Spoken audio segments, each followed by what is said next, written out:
ये एमएनएस का कार्य करता है, जो कि मुस्लिम लोगों को यह बात बोल रहा है कि आप लोग मराठी के अंदर बात करो, लेकिन इसका यहाँ पर लैंग्वेज वाला कार्ड नहीं चलता। उल्टा उसी को ही वहाँ पर माफी मांगनी पड़ती है। और एमएनएस पार्टी वो पार्टी है जिसने लोगों को फालतू काम पीटा है। अगर आप महाराष्ट्र के अंदर रह रहे हो और मराठी के अंदर बात नहीं कर रहे हो तो आपको पीटा जाएगा। और ऐसे सारे वीडियो आपको बहुत सारे सोशल मीडिया पर मिल जाएंगे। अब राज ठाकरे की एमएनएस और उद्धव ठाकरे की शिवसेना आपस के अंदर मिल चुकी है 20 साल के बाद, और ये दोनों मिलकर हिंदी के अगेंस्ट आवाज उठाने वाले हैं। ये लोग चाहते हैं कि महाराष्ट्र के अंदर सब लोग मराठी के अंदर बात करें, लेकिन इनके खुद के ही नेता हिंदी के अंदर बात कर रहे हैं, और वो भी उस इवेंट में बात कर रहे हैं जहां हिंदी के खिलाफ ऑर्गेनाइजेशन इवेंट किया गया है। देखिए, एक ऐतिहासिक क्षण है मुंबई के लिए, महाराष्ट्र के लिए। देखिए, एमएनएस के राज ठाकरे खुद हिंदी में बात कर रहे हैं और यहाँ तक कि हिंदी मूवियों को देख रहे हैं।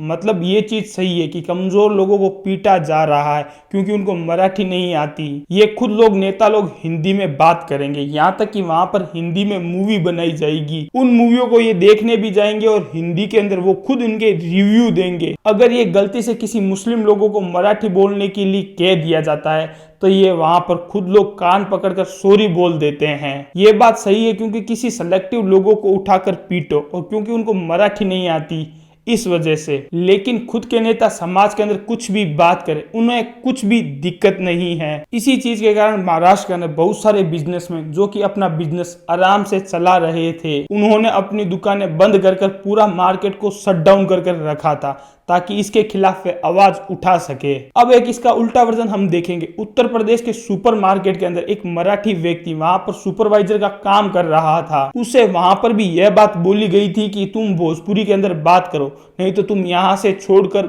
महाराष्ट्र चले जाओ। नहीं, भोजपुरी जानते? भोजपुरी क्यों नहीं जानते? भोजपुरी तो हम यहाँ महाराष्ट्र में नहीं है, हम यहाँ यूपी में हैं। ठीक है, ठीक है, आप महाराष्ट्र में जाओ, वहाँ मराठी भाषा बोलेंगे आपसे। अब बोलोगे आप वहाँ पे। आज के वीडियो के अंदर मैं ये पूरा लैंग्वेज इशू को पूरी तरीके से खत्म कर दूंगा, और इसके अंदर कौन सही है और कौन गलत ये साफ साफ हो भी जाएगा। देखिए, हमारे देश के अंदर काफी अलग अलग स्टेट है जहां पर लैंग्वेज को लेकर काफी ज्यादा इशू क्रिएट हो चुके हैं। पर्टिकुलर हम जब बात करेंगे सदर ऑफ इंडिया की, तो वहां पर लैंग्वेज को इशू को देखते हुए काफी ज्यादा विवाद देखने को मिलता है। हमने बेंगलुरु के अंदर बहुत सारे वीडियो देखे और उस वीडियो के अंदर यही दिखाई दिया था कि बहुत सारे लोगों को यह पूछा गया था कि आप सब लोग कन्नाडा के अंदर बात कीजिए, नहीं तो आप वहां से निकल जाइए। और ये सेम चीज यही महाराष्ट्र के अंदर हमें देखने को मिलती है। बहुत सारे लोगों को इस मुद्दे को जानने के लिए उनको पहले पॉलिटिक्स के बारे में बताना होगा। किसी भी मुद्दे को इश्यू से भड़कर पहले अपनी राजनीति को हमेशा चमकाई जाती है, ताकि जो कई सालों से धूल पड़ी हुई पार्टियां जो आपस में मिलकर अपनी ही एक पॉलिटिक्स को चमका सके।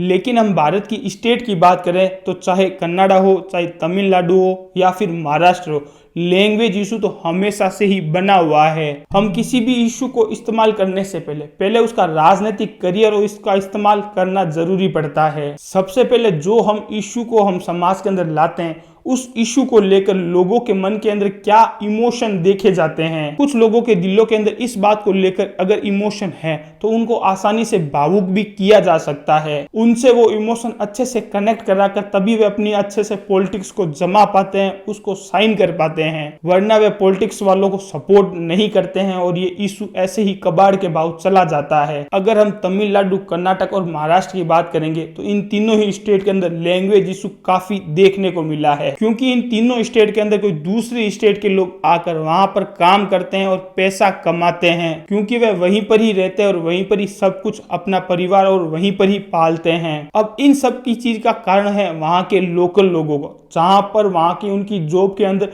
काफी ज्यादा कमियां देखने को मिलती है, क्योंकि वहां का उनका कंपटीशन बढ़ जाता है, उनको मुश्किलों का सामना करना पड़ता है, उनको आसानी से जॉब नहीं मिल पाती और कुछ लोग बाहर से आकर उनकी जॉब को खा जाते हैं। देखिए, जब भी कोई कंपटीशन होता है तो कंपटीशन के अंदर जब भी कोई जॉब वाले वैकेंसी वाले लोगों को देखा जाता है तब उनके अंदर सबसे ऊपर वाले टॉप बंदों को ही चूज किया जाता है। कोई भी व्यक्ति ये चीज नहीं चाहता है कि जो व्यक्ति कम काम करता है उसके ऊपर आकर वह बड़ा स्किल वाला व्यक्ति आकर बैठ जाए। ये सारी चीजें सेम जॉब लोकल वाले लोगों को नहीं मिल पा रही है। इस वजह से जो बाहर के लोग आते हैं उनके साथ उनको कम्पीट करना पड़ता है। कंपटीशन का मुकाबला काफी ज्यादा बढ़ जाता है, उनको बहुत ही ज्यादा मेहनत भी करनी पड़ती है और उसके अलावा भी उनको बहुत ज्यादा स्किल डेवलप करने पड़ते हैं। और उसके अलावा जब कोई उससे अधिक स्किल वाला व्यक्ति उसी का ही जॉब के ऊपर आकर बैठ जाता है तब ये सारी चीजें देखने को मिलती है। जब इन लोगों ने यह बात की आवाज उठाई कि हमारी यहाँ चीजों के सारे इशू बने हुए हैं, हमारी चीज के रिसोर्सेस यूज किए जा रहे हैं और हमारे ही लोगों को जब जॉब नहीं मिल पा रही है और किसी दूसरी स्टेट के लोग यहाँ पर आकर काम कर रहे हैं तो इसका एक बहुत ही बड़ा मुद्दा बनाया जाता है। और फिर तब यही चीज देखी जाती है जो बाहर से लोग आए हैं उनको आखिर क्या लैंग्वेज नहीं आती। सबसे पहले उनको यह देखा जाता है कि क्या उनको लोकल लैंग्वेज आती है या नहीं। अगर उनको लोकल लैंग्वेज नहीं आती है तो सबसे पहले यही माना जाता है कि ये किसी बाहर की स्टेट से आया होगा। और इसी चीज से पॉलिटिक्स वालों ने उठा लिया, उन्होंने इस बात का इशू बनाते हुए लोगों के सामने पेश कर दिया ताकि पॉलिटिक्स वाले लोकल लोगों के साथ आसानी से कनेक्ट हो सके और उन लोकल लोगों का आसानी से वोट मिल सके। फिर जो बाहर की स्टेट वाले लोग आते हैं उनको वो भाषा नहीं बोलनी आती, तब उनको यही बात बोली जाती है कि आप इस स्टेट को छोड़कर चले जाइए ताकि वहां पर जो भी जॉब होती है वो लोकल लोगों को आसानी से मिल सके। कांग्रेस गवर्नमेंट प्राइवेट कंपनियों के अंदर लोकल लोगों को काम दे रही थी, वो इसलिए दे रही थी कि वे ताकि लोकल लोगों से कनेक्ट हो सके और उनका आसानी से वोट पा सके। इससे वे आसानी से एक दूसरे के साथ कनेक्ट होकर अपना वोट बैंक बढ़ा सके। और ये सिर्फ भाषा का जो इशू बन रहा है वो सिर्फ पॉलिटिक्स ही इशू बन रहा है, इसके धरातल पर भी ये जो लोगों को ये चीजें की जा रही है सिर्फ ये लोगों को भड़काने के लिए की जाती है। आप सब लोगों को क्या लगता है, क्या ये चीजें कॉमन होनी चाहिए या फिर भारत को एक ही नजरों से देखना चाहिए? आप मुझे कमेंट सेक्शन के अंदर जरूर जवाब दीजिए और इसी तरीके से अपना प्यार बनाए रखिए। जय हिंद, जय भारत। और आप सब लोगों का क्या ओपिनियन है मुझे कमेंट सेक्शन के अंदर जरूर जवाब देना कि भाषा को लेकर आपका क्या ओपिनियन है जो आप लगातार सोचते हो।